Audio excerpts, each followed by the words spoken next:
What is good, you guys? We're back with another video, and today I got something a little bit different for y'all.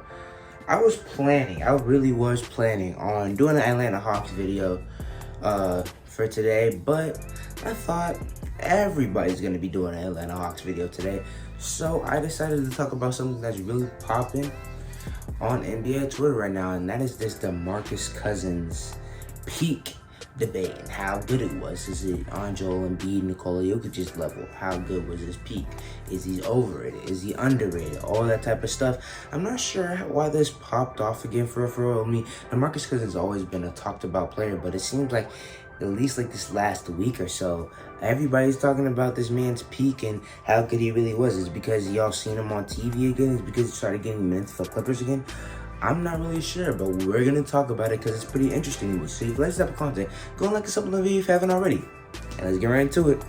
In my opinion, Demarcus Cousins' dominant peak was from 2015-2016 season to 2017-2018 season. I'm not saying that's the only place that he was good. He had some seasons before that he was pretty good, but these 3 seasons, from the time that his end of the time in Sacramento and his time with New Orleans, was very dominant. He had some big time performances, and he was really doing his thing. He could shoot the 3, he could pass, he can get to the bucket, he can shoot the mid-range. He had everything in his offensive bag, but just like Jokic, if we're comparing, he wasn't the best defender. Kind of slow-footed. I'd say Jokic is a little bit of a better rim protector than Demarcus Cousins was, but both of those two guys weren't good defenders, and I think that's something they have in common. But something that is different with Jokic's first great season is that although not even in all of his great seasons, he's been an insane passer. He's one of the best passers in the league. And Demarcus Cousins is a skilled player and a decent passer, but I wouldn't say he's even close to Jokic's level when it comes to that. And also, he just didn't get the opportunity to be a point center type and all the usage that Jokic gets on the perimeter. Demarcus Cousins did not get that whatsoever, so I think that goes into it as well. And also, he doesn't have the passing as Jokic, and he doesn't have the defense with Joel Embiid. Those two guys have something that the others don't.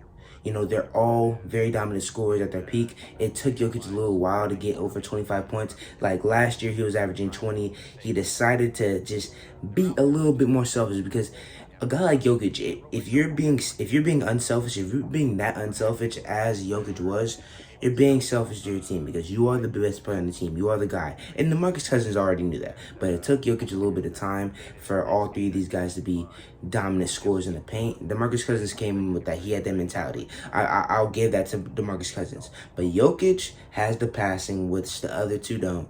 And Joel Embiid has the defense, the all NBA defense, and the other 2 don't.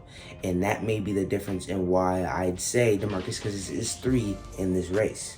Let's talk about his time in New Orleans. I'm going to talk about his first full season with them because he got traded mid-season at the All-Star game. I'm sure y'all remember the video for Buddy Hield. I'm not sure who else was in that trade, but let's talk about his first full season. He played 48 games before the heartbreaking injury that really stopped the momentum of his whole entire career and pushed him to be a role player. But anyway, he was averaging 24 points, 12 rebounds, and almost 6 assists. And the 6 assists came from playing with another dominant player in Anthony Davis and being more of a playmaking big. Anthony Davis, you know the vibes. Anthony Davis was coming to his own as a dominant big in his prime as well. And he gave the keys for him to be the #1 scorer on that team at the time. And he became a point center. Like I was saying, in Sacramento, he didn't get that chance. In New Orleans, he got a little bit more, but obviously you still have point guards in Drew Holiday and others like that, so it wasn't anything to what Jokic has, but still, he got more of a chance to show off his playmaking. He did a really good job with that. They were 27-21 in the first 48 games and was deep in a playoff run. And at the end of that, they obviously, I think they're the 8th seed at the end of that. I'm pretty sure, or is that the year that Damian Lillard lost to them? Let me check it out. Yep, I'm right. Anthony Davis was going crazy, and Drew Holiday locked up Damian Lillard in that year after Demarcus Cousins got hurt, and they got to the second round, and they played the Golden State Warriors and lost in 5. But hey, it's the Warriors, and if they had Demarcus Cousins, hey, it would have been a little bit more competitive. They probably still would have won, but that's another catastrophic injury that makes their finals run easier. But we're not talking about that because shout out to the Golden State Warriors, and we love greatness, and we're not going to hate on it. You feel what I'm saying? All right, now going back to the late ends of his prime before he became hurt, and like I said, is now just a role player and a backup center at this point. Shout out to him doing his thing in this Clippers series, though. In the Clippers Sun series, he did his thing, 14-point game at the end. Anyways, if you want to say his prime, if you are a Boogie supporter, you are a Boogie defender in the comments, and you want to push his prime from 2014, 2015 season to 2017, 2018 season, I am not hating. I am not going to argue that. 24 points to 26 points, at 27 points to 27.8 points, down to 24.4 in that same season, which averages out to 27 because he got traded. He was averaging 27.8 in the season in the All-Star break before he got traded to the Pelicans. And after, it was 24.4 with the lower rule scoring rise. So I think that is his prime right there. That is about 3-4 seasons, depending on who you ask.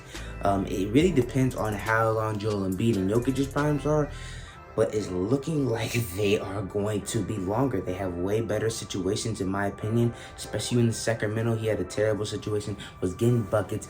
Nobody really knew about him. Demarcus Cousins also gets a lot of hate because he is a very, let's just say, he doesn't care about what a lot of people think. He likes to get in people's faces. He likes to make people mad. He's a very outspoken dude, and that gets him in trouble sometimes. And to this day, I feel like he gets less foul calls to this day for being that dude back then. That's what I feel. I watch the games, I'm like, this dude is getting hacked out here. But then I think, yeah, I think that's the reputation that he's built up at times, and that may be something else that NBA fans hate on him to this day. I think there's a lot of Boogie supporters out there, and I am one of them.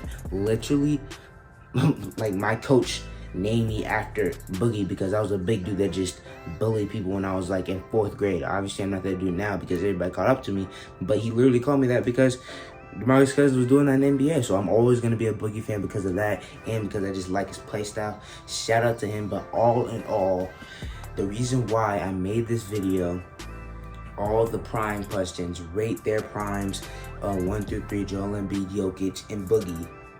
And the guys that are saying that he is 1 or 2, no, he's just not. He's not 1 or 2. It's really not, because like I was saying earlier, Nikola Jokic got the passing that them two don't really have, and that Demarcus Cousins didn't get the chance to show fully. And Joel Embiid has the all-NBA defense, literally the all-NBA defense, one of the best defensive centers in the league. And Jokic and Cousins doesn't have that, and I don't think Demarcus Cousins has any separating value that those two don't have as well. So that's why I have him at 3. I personally have Jokic as 1 because of his playmaking and things like that, and Embiid at 2, and DeMarcus Cousins at 3, man. And that's what it is for his prime is not overrated. Those two guys are just insane. Compare him to some other guys, bro. I'm not really sure. Compare it to some other guys. DeMarcus Cousins is that guy. He's just not good at them too, and that's tough. That he's getting a lot of hate right now for the guys that are saying that he is better than Joel Embiid or Jokic, and it's just not true, and that's pretty tough. Alright guys, that's all I got for you guys today. If you like this type of content, go and like and sub on the video if you haven't already. You know what I'm saying? I'm doing daily content every single day. Post-game recaps until the NBA season is over. It's coming to an end. That's the thing with the playoffs, man. You know, the finals coming up. You're waiting for the finals, but then you realize we're getting close to the end. But we're going to have the summer league and stuff like that. But anyways, I'm going to have some series coming out after the NBA season. I got my film series with the NBA draft. I got my Vibes Rewind series is going back in time with mostly NBA drafts, but I can do anything else, compare them and match them up and just see what y'all think in the comments. And just videos like this that are really interesting and catch my eye. I must keep posting daily during the off season. So if you like that type of content, go and like a sub on the channel if you haven't already. I'll see you guys next time.